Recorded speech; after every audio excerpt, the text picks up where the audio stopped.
You know, I never thought silence could hurt this much. It's strange how two people can share a home, a life, a bed, yet feel like strangers under the same roof. I'm James, and if you're listening, kid, I want you to hear this. Not because it's easy to tell, but because it's the kind of story you only understand when you've lost everything that ever mattered. For 43 years, I've woken up to the same sound, the kettle whistling, and Maggie humming that old Sinatra song she loved so much. But lately, that song had stopped, and the silence that replaced it, it wasn't peaceful. It was heavy, like the air itself knew something I didn't. She'd sit by the window every morning, cup of coffee untouched, just staring at the old wedding photo we hung above the fireplace. Her hair was silver now, her hands softer, her eyes still beautiful, but distant, like she was somewhere else entirely. I thought maybe it was just time. You know, time changes things. Faces, habits, even love. But deep down I felt it. Something was breaking. Something I couldn't fix. One evening after dinner, she looked at me. Not the way wives look at husbands, but the way strangers look at each other in passing. And then she said the words that tore through me like glass. James, I love someone else. I froze. I didn't even breathe. I thought I misheard her. My hands shook. The fork dropped from my fingers, and I managed to whisper, "What did you say?" She didn't flinch, didn't cry, didn't apologize. She just looked at me, calm, quiet, and then she pointed at the wedding photo hanging above the fireplace. "Him," she said, "the man in that picture. That's who I love." For a moment, everything inside me went still. That photo, it was us, young, wild, in love, eyes bright with promises we hadn't broken yet. I was holding her close, grinning like a fool, and she looked like the happiest woman alive. I didn't understand. I asked her, "Maggie, what do you mean?" And she said something that still echoes in my chest every night before I fall asleep. "I love the man I married, not the man you became."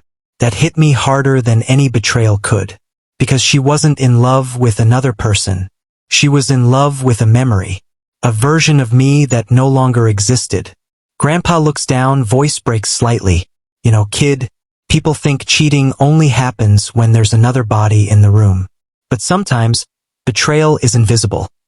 It's when the person who promised to love you forever quietly stops loving who you've become." I spent that night sitting on the porch, staring at the stars, wondering how two people could travel through decades together. Build a life, raise kids, survive storms, only to end up miles apart, sitting in the same house. Was it my fault? Had I stopped trying? Had I become so comfortable that I forgot what love needs to stay alive? Tell me something, kid. When was the last time you looked at someone you love and really saw them, not who they used to be, but who they've become? Because love, it doesn't die all at once.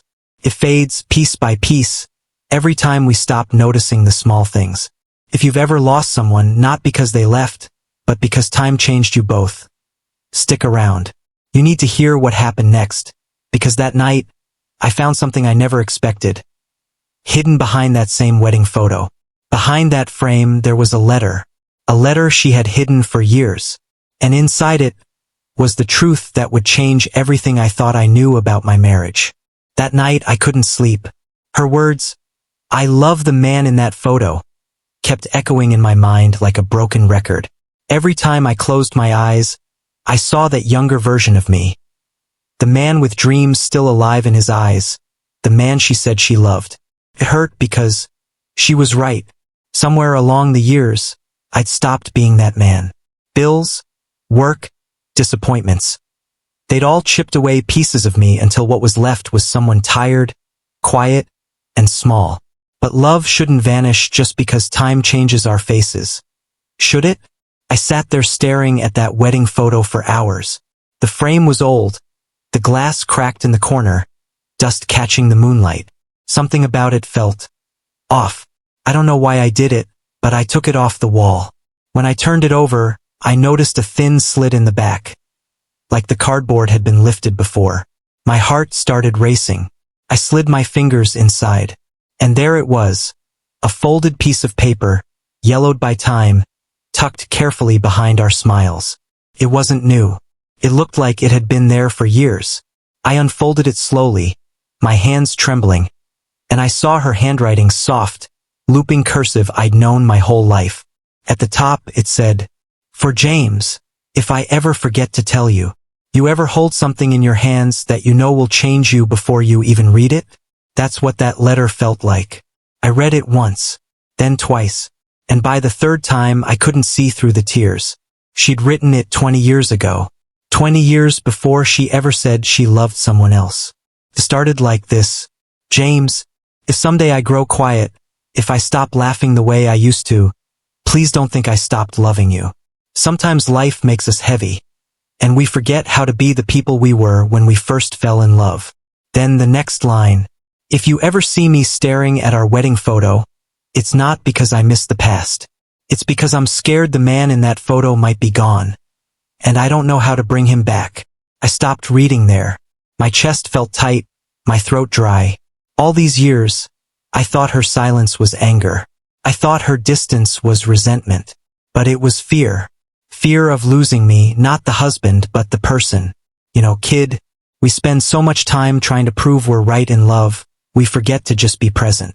I was so busy fixing everything around us, the house, the car, the bills, that I forgot to fix us. I kept reading. "I wish you'd look at me the way you did that day, like I was the only thing that made sense in a world that didn't. And if you ever stop seeing that girl you married, remember, she's still here, just waiting for you to notice." I sat there for hours, letter in one hand, photo in the other, and for the first time in decades, I realized she wasn't in love with someone else. She was mourning the man she lost, me. Not because I died, but because I disappeared. Grandpa's tone deepens, eyes narrowing slightly, suspense building. But kid, that wasn't the only thing in that frame. Behind the letter, there was another photo, one I'd never seen before. It was her, sitting alone by the lake, holding a small box. On the back she'd written, "For when the truth is too heavy to say out loud." And that's when I realized this wasn't over. There was something else, something she hadn't told me yet. "Tell me something, kid. Would you want to know the truth, even if it could break you completely?" Because I thought I did, until I found what was inside that box. Stay with me, because what I found next, it changed everything I thought I knew about love, betrayal, and the woman I spent my life with. The night I found that letter, I didn't sleep. I just sat there, holding that picture frame, wondering how something so small could hold a secret big enough to tear a life apart. That photograph of her by the lake, it wasn't from our wedding. It wasn't from any time I could remember. She looked older, maybe by 10 years. There was sadness in her smile, the kind that hides behind practiced calm. And that box in her hands, I knew exactly what it was. It was the little cedar box I'd carved for her on our 5th anniversary. She used to keep love notes in it, movie tickets, a pressed flower from our first date. But I hadn't seen it in years, so I went looking for it. In the attic, in her dresser, in the old chest under the bed. Nothing. Then I remembered something. She used to go out to the lake house alone, especially after our arguments. She'd sit there for hours, just watching the water. That was where we first said "I love you," and that was where she said she loved someone else. So the next morning I drove there. The road was rough, covered in autumn leaves. The air smelled of pine and rain. When I reached the cabin, everything was still, like the world was holding its breath. Inside, dust coated every surface. A faint trace of her perfume lingered, like a ghost refusing to leave. I checked the shelves, the drawers, the small wooden desk by the window. And then I found it. The cedar box. Same little heart carved on top. Same initials burned into the side, J and E. I almost didn't open it, because deep down I already knew whatever was inside would change how I saw her, and maybe even how I saw myself. But I opened it anyway. Inside were letters. Dozens of them. All written by her. None addressed to anyone. The first one began, "James, I don't know how to tell you this without breaking your heart, so I'm writing it here instead." My hands were shaking. I read the next line. I miss you every day, even though you're sitting right next to me. Grandpa's eyes well up as he speaks. That line, it broke me.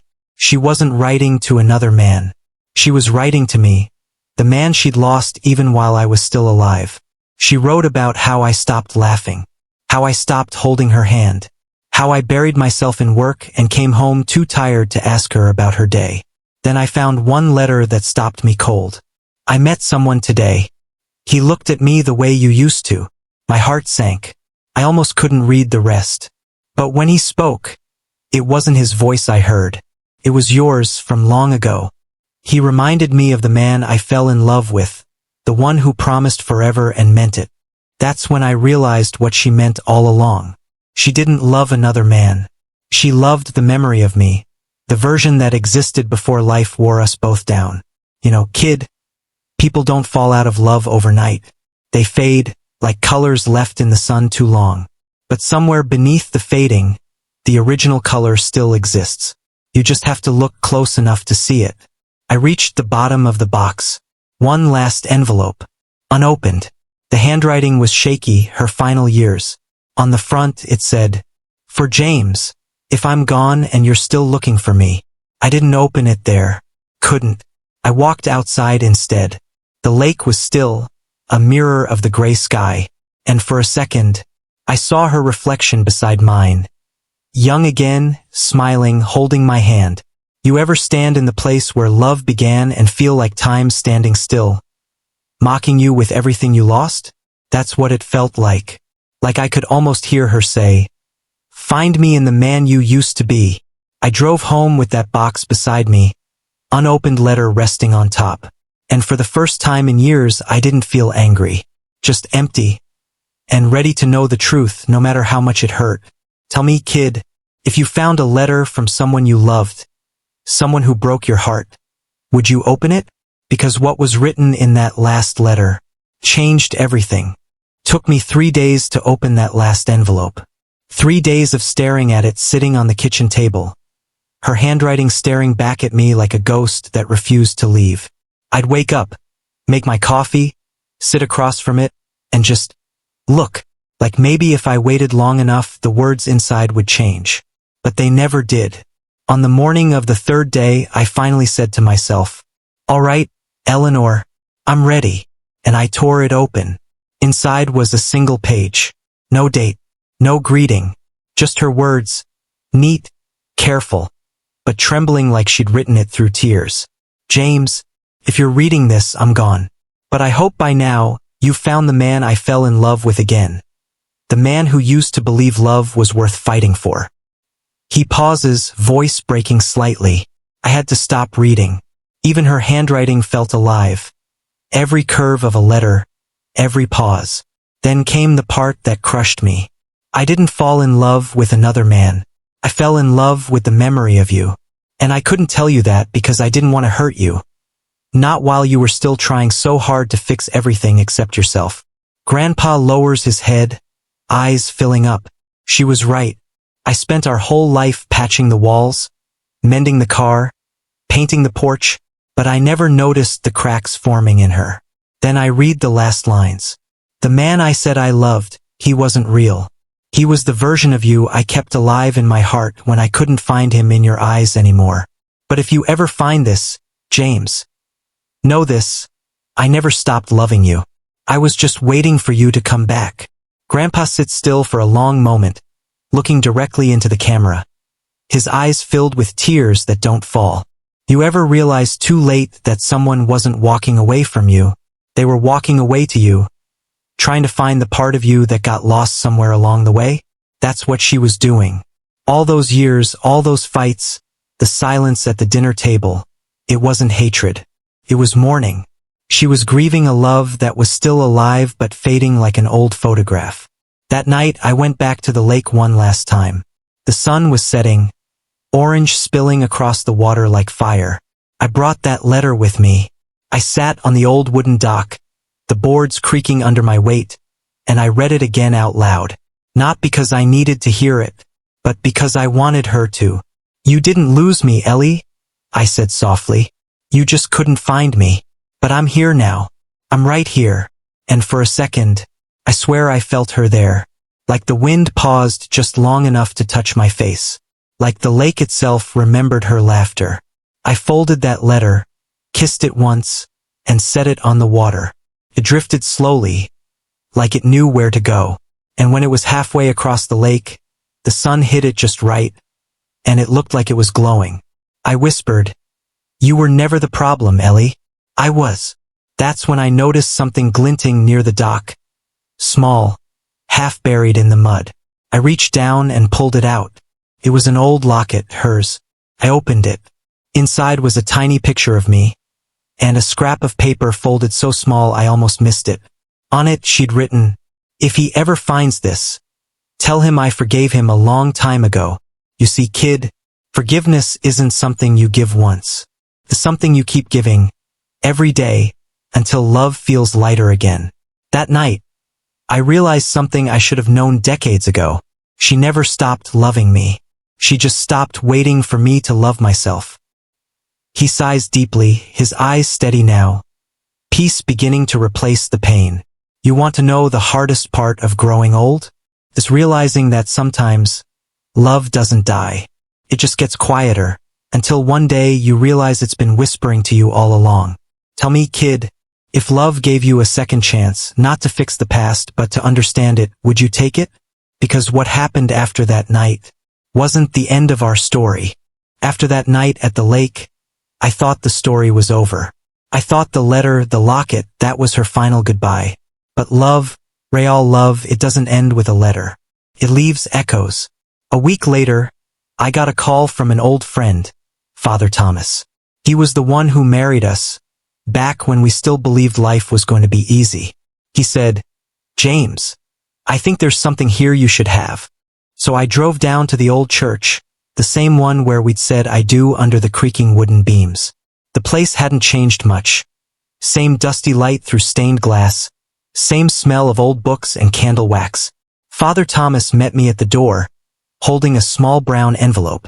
He said she'd given it to him 2 years before she passed. "She told me not to give it to you unless you came looking for the truth," he said. And kid, that hit me right in the chest. Because that meant she knew. She knew one day I'd come searching even after all that time. He opens his hands like he's holding that envelope again, eyes focused on it. I took it home. I didn't open it right away. I just sat there for a while, staring at it like I was afraid it would burn if I touched it wrong. When I finally did, I found a short letter and a small USB drive. Her handwriting again, gentle, curved, like she was still speaking softly through the years. The letter said, "James, if you're holding this, it means you've forgiven me and maybe even yourself. I left you something. Something I made for you when I realized you might forget the sound of my voice." Grandpa's lips tremble faintly as he continues. My hands were shaking when I plugged that USB into the computer. There was just one file, a video. I clicked it, and there she was, Ellie, sitting in her chair by the window, the one where she used to read every morning. Her hair was silver now, her smile smaller, but her eyes were still the same. She looked straight at the camera and said, "James, I hope this finds you when your heart is quiet enough to listen." I couldn't move. It was like time folded in on itself. She took a deep breath and continued, "You always tried to fix things with your hands. But love, James, love isn't something you fix. It's something you tend to, like a garden. And when you stop tending it, it doesn't die right away. It just starts to forget how to bloom."